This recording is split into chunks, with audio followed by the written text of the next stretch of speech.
Since the Tesla Model 3 launched in July and started its uneasy path as a mass-market vehicle, Tesla watchers have been carefully scrutinizing the vehicle's quality. Last April, Reuters reported that Tesla skipped the soft tooling phase, which is a pre-production process that helps automakers work out manufacturing problems before starting mass production. The company took a big risk by skipping this stage before commencing deliveries, and it has paid off. Holdups have kept Model 3 production well below its expected levels, with fewer than 3,000 cars officially delivered. CEO Elon Musk has called this production hell and reminded everybody that no Tesla vehicle has enjoyed a smooth rollout. And naturally, all over the internet, there have been deep dives into how well the Model 3 is bolted together. For many years, it wasn't the forte of US automakers. American cars may have looked cool, but when Japanese and European vehicles began to show up in real numbers in the US in the 1970s and 80s, US manufacturing started to look sloppy by comparison.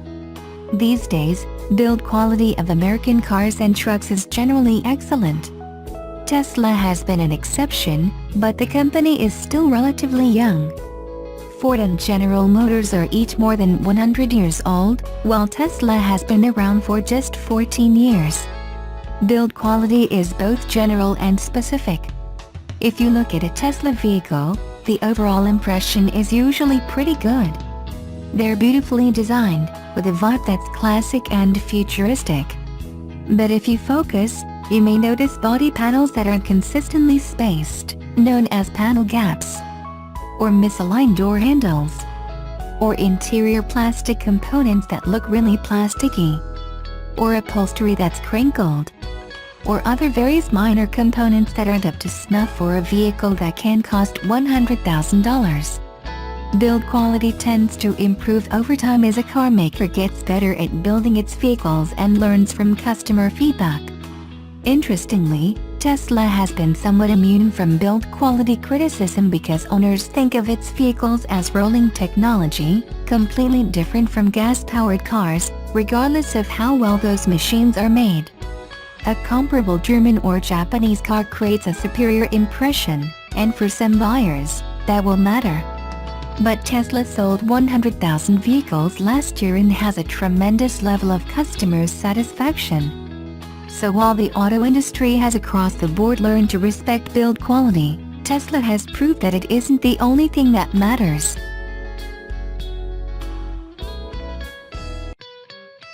What's the quickest way to haul a few thousand pounds?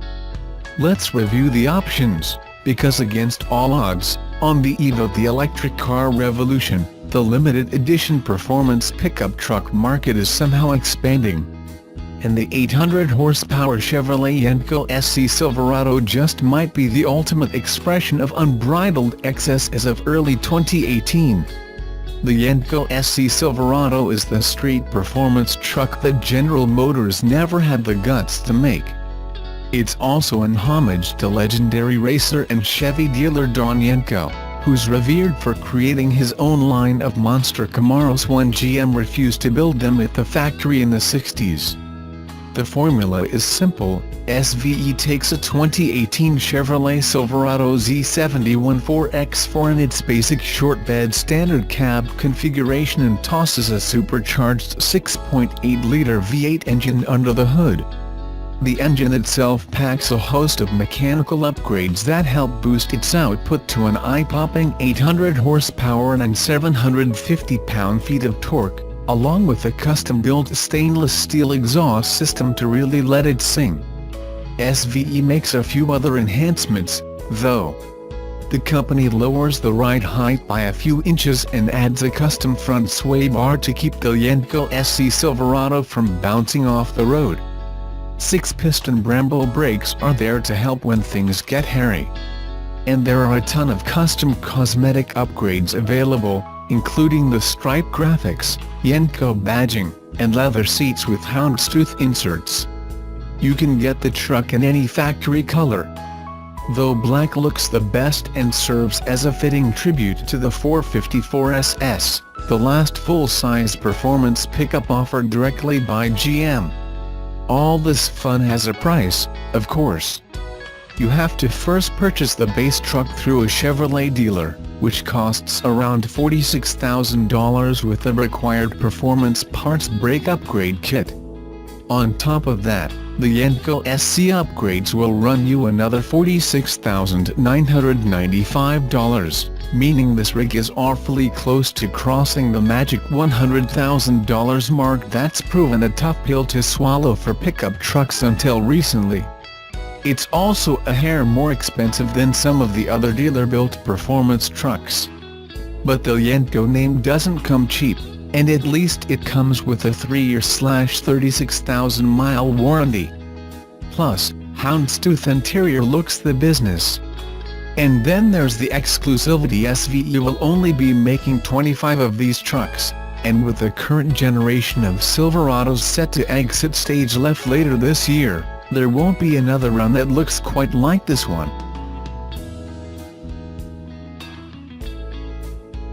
Like those other guides, this document has some terrific images, showing off which areas of the car's chassis is comprised of high-strength and ultra-high-strength steel, as well as the aluminum alloy body panels, not to mention a less helpful illustration of the car partially submerged in water in an invisible tank. The signs showing first responders, the routing of the high-voltage wiring and other important information for extricating passengers after crashes. The guide also has some hints that could come in handy for owners. For example, pushing and then holding the power button on the dash to the right of the steering wheel for 3 seconds immediately shuts down the high-voltage system controllers, thereby preventing current flow into the cables. It also cuts power to the airbags in the front seatbelt tensioners, though these pyrotechnic devices have up to a 3-minute deactivation time. Good to know, though also be aware that the document suggests making sure the key fob is placed at least 20 feet away from the vehicle to prevent unintended restarting. It also points out, with the diagram, the location of the tow hook, as well as the tie-down slots, in case the unhappy need for it to be placed on a tow truck arises.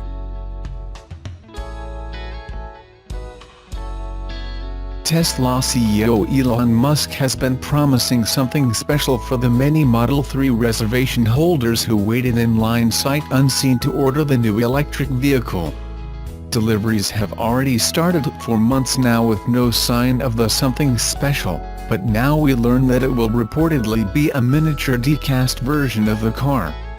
When Tesla started taking orders for the Model 3 on March 31st, CEO Elon Musk confirmed that unlike Tesla's previous models, there will not be any signature reservation option for the Model 3. With the Model S and X, Tesla opened up 1,000 signature reservation spots per market for a $40,000 deposit, versus $5,000 for a regular reservation. A signature reservation assured that you would get the vehicle sooner than anyone in your market, and you also had the option to choose a special color called Signature Red to make your car stand out. While there were no signature reservations for the Model 3, Musk still promised something special for early reservation holders. It led many people to believe that it would be something to make the vehicle stand out as being one of the earliest ones reserved, but now several reports of Tesla retail employees confirming that it will actually be a miniature die-cast version of the Model 3. That's something that Musk actually mentioned almost 2 years ago. Tesla already sells a 1/18 scale die-cast of the Model SP100D on its website for $210. It's not clear if the Model 3 version will be 1/18 scale, but it will apparently be customizable to look like your specific Model 3 configurations, which only means matching color and wheels right now.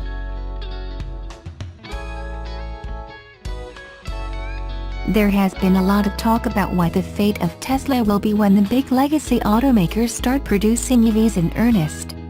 With their century of experience and established production lines, they will roll over Tesla. They will show how real car makers take a new model through production. We can actually compare Tesla to a very experienced car maker bringing a comparable electric car to production. This is the Chevy Bolt from GM. Only, In this case, it is not the big experienced car maker with lots of cash that thrashes Tesla, it is the other way around. While still struggling to get production bug-free, Tesla already delivers more electric cars to customers than GM. And it is not because there is no demand for the Bolt. There are tens of thousands prospective Chevy Bolt customers in Canada, South Korea, and Europe, but, unfortunately, GM cannot deliver.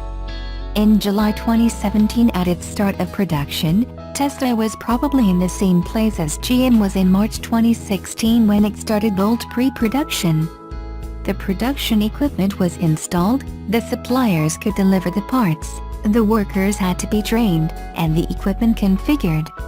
It took GM 9 months to deliver the first batch of Bolts to customers, and GM was praised for delivering a great car. It took Tesla about 6 months to deliver the first batch to customers, and the critics had a field day. The talks of failure and broken promises filled the airwaves. Tesla clearly does not have a production scaling problem. It accomplished in 6 months what GM did in 9 months. The Prairie debacle was purely badly managed expectations and a communications problem. Musk took a big risk by calling the start of Model 3 assembly line configuration start of Model 3 production. In the future, Tesla should only create the hype about their products, but stay mute on the timelines.